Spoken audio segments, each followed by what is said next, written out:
کیا ابن سیاد ہی دجال تھا؟ ابن سیاد سے رسول اللہ صلی اللہ علیہ وسلم کی ملاقات۔ حضرت عمر رضی اللہ تعالیٰ عنہ سے کیوں قتل کرنا چاہتے تھے؟ حضرت ابن عمر رضی اللہ تعالیٰ عنہ فرمایا کرتے تھے کہ میں اللہ کی قسم اٹھا کر کہتا ہوں اس میں کوئی شک نہیں، مسیح دجال یہی ابن سیاد ہی ہے۔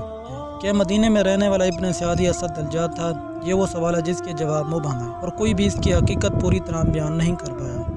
ابن سیاد کا اصل نام سیف تھا اور بعض حضرات نے عبداللہ کہا ہے۔ وہ ایک یہودی تھا جو مدینہ کا باشندہ تھا۔ وہ جادوگری کا زبردست ماہر تھا اور اس کی وجہ سے اس کی شخصیت بڑی پراسرار بن کر رہ گئی تھی۔ اسلام اور مسلمانوں کے تعلق سے اس کی حقیقت کو مختصر طور پر یوں ظاہر کیا جاتا ہے کہ وہ ایک بڑا فتنہ تھا جس میں مسلمانوں کو مبتلا کر کے ان کا امتحان لے گیا تھا۔